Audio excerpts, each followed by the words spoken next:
Hello everyone, welcome to our new blog. তোমাদের সাথে আজকে একটা রেসিপি শেয়ার করব, তোমাদের সবার প্রিয় মটন কষা। আমরা কিভাবে করি মটন কষাটা সেটা তোমাদের সাথে শেয়ার করি, চলো দেখা যাক।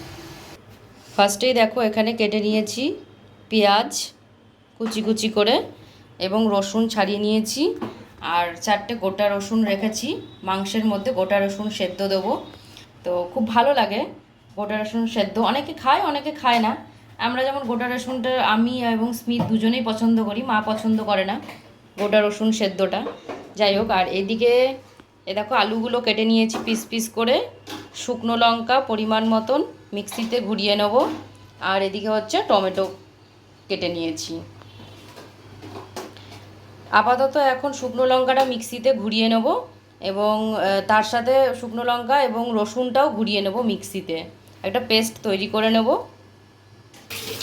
এই দেখো রসুন আর শুকনো লঙ্কার একটা স্মুথ পেস্ট তৈরি করে নিয়েছি মিক্সিতে ঘুরিয়ে। মটন তো এনেছিলাম, তার সঙ্গে আবার এই দেখো মেটেও এনেছিলাম, কিমাও এনেছিলাম খানিকটা। এটা অন্য দিনের অন্য রেসিপি করব বলে। যাই হোক,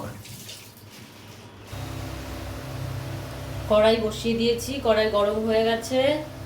এবারে দিয়ে দিচ্ছি সর্ষের তেল। তোমরা একটু বেশি করেও দেবে, তাহলে টেস্টি হবে। আমরা একটু বেশি করে তেল দিয়েই করি প্রায় মোটামুটি সব রান্নাই। তোমরা আশা করি বুঝতেই পেরেছো এতদিনে যারা আমাদের রান্না দেখছো। এবারে দিয়ে দেব শুকনো লঙ্কা আর তেজপাতা ফোড়ন, আর কিচ্ছু নয়, শুধু শুকনো লঙ্কা আর তেজপাতা ফোড়ন। এবারে দেখো পেঁয়াজগুলো একে একে দিয়ে দেবো, একটু ভাজা ভাজা করে নেবো পেঁয়াজগুলো।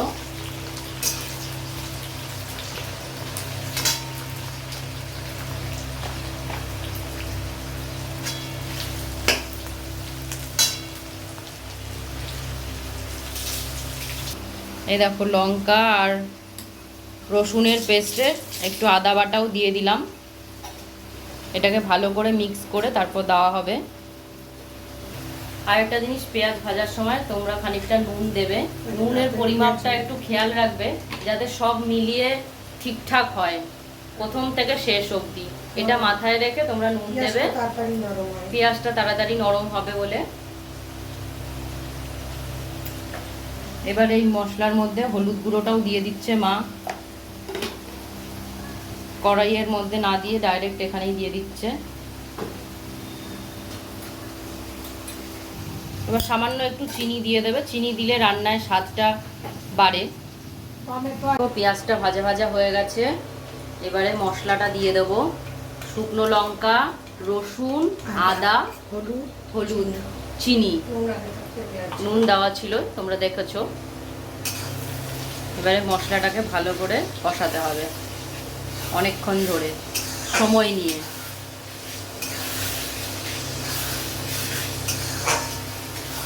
ভালো করে মশলাটা কষে এলে তোমরা বুঝতে পারবে পাশ দিয়ে তেলটা ছেড়ে যাবে। আর এবারে এই টমেটোটাও দিয়ে দিচ্ছি।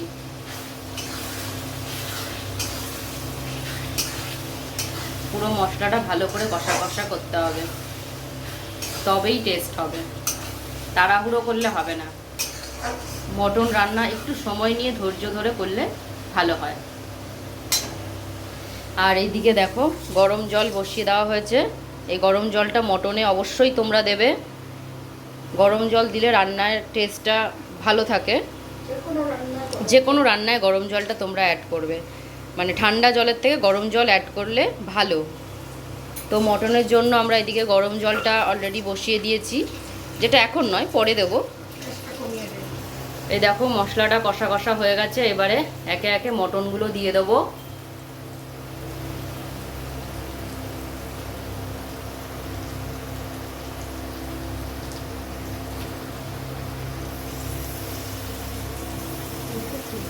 পুরো রেয়াজি ভালো করে নেড়ে নেব।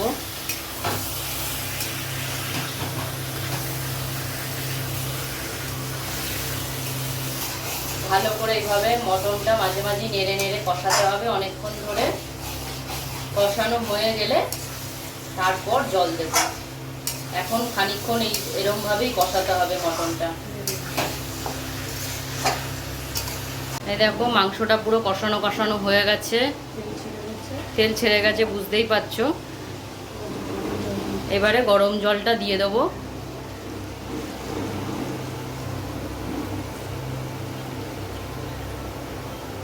তোমরা তো কতটা ঝোল রাখবে সেই পরিমাণ মতন জলটা দেবে।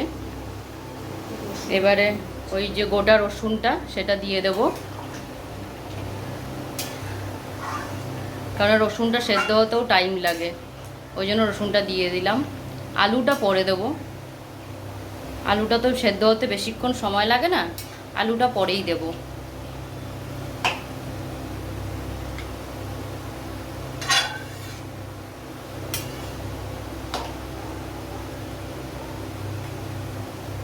এখন খানিকক্ষণ থাকবে, ঢাকা চাপা দিয়ে রাখবো। দেখো ঢাকাটা এবারে চাপা দিয়ে দিলাম। এবার খানিকক্ষণ থাকবে, মাংসটা একটু সেদ্ধ হবে, 50% সেদ্ধ হয়ে যাবে, তারপর আলুটা দেব। এই দেখো গ্যাস কমিয়ে একদম ঢাকা দিয়ে রেখে দিয়েছিলাম, সেদ্ধ অনেকটাই হয়ে গেছে। এবারে আলুটা দিয়ে দেবো আমরা, এখনো ফুটছে। এই দেখো একে একে আলুগুলো দিয়ে দিচ্ছি, কারণ মটন সেদ্ধ হতে একটু টাইম লাগে, তো তোমরা সেই বুঝে আলুটা দেবে, কারণ আলুটা তো তাড়াতাড়ি সেদ্ধ হয়ে যাবে।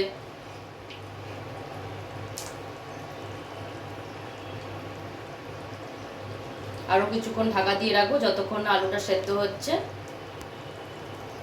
গ্যাস কমিয়ে ঢাকা দিয়ে রাখবো। দেখো পুরো হয়েই এসেছে, হয়ে গেছে, পুরো রেডি আমাদের মটন কষা। এই দেখো, ওফ, দারুণ দারুণ, কোনো জবাব নেই। কালারটা দেখো। এবারে দিয়ে দেব ঘি আর গরম মশলা। এই যে গরম মশলা দিয়ে দিলাম, আমাদের হোমমেড গরম মশলা।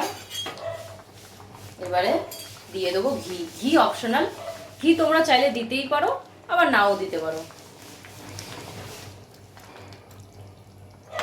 অনেকে বলতেই পারো মটন রান্নায় আবার ঘি, কিন্তু একবার দিয়েই দেখো চিকেন মটন কেমন লাগে, তারপর জানিও। চলো আমাদের রেডি। এবারে গ্যাসটাকে অফ করে দেবো। আমাদের রেডি মটন কষা।